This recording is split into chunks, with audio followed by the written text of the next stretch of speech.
ایک نوجوان نے ایک بزرگ سے پوچھا کہ میں نے سنا ہے کہ اللہ تعالیٰ اپنے نافرمان بندوں سے اپنی نعمتیں چھین لیتا ہے، لیکن میں نے دیکھا سب کے پاس پہننے اوڑھنے کو کھانے پینے کے لیے سب کچھ موجود ہوتا ہے، اللہ تعالیٰ تو کسی سے کچھ بھی نہیں چھینتے۔ بزرگ مسکرائے اور پوچھا کیا تمہاری نماز میں خشوع ہے؟ نوجوان بولا نہیں۔ کیا قرآن پاک کی تلاوت کرتے وقت لذت محسوس ہوتی ہے؟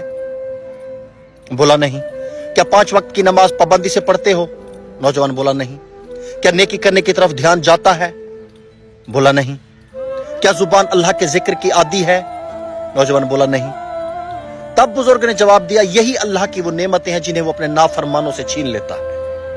موجودہ دور میں ہر مسلمان اللہ کی دی ہوئی مادی نعمتوں کو پا کر خود کو دنیا کا خوش قسمت ترین انسان سمجھتا ہے کہ میرے پاس تو اللہ کا دیا ہوا سب کچھ موجود ہے، جبکہ وہ نعمتیں ہماری آزمائش ہیں۔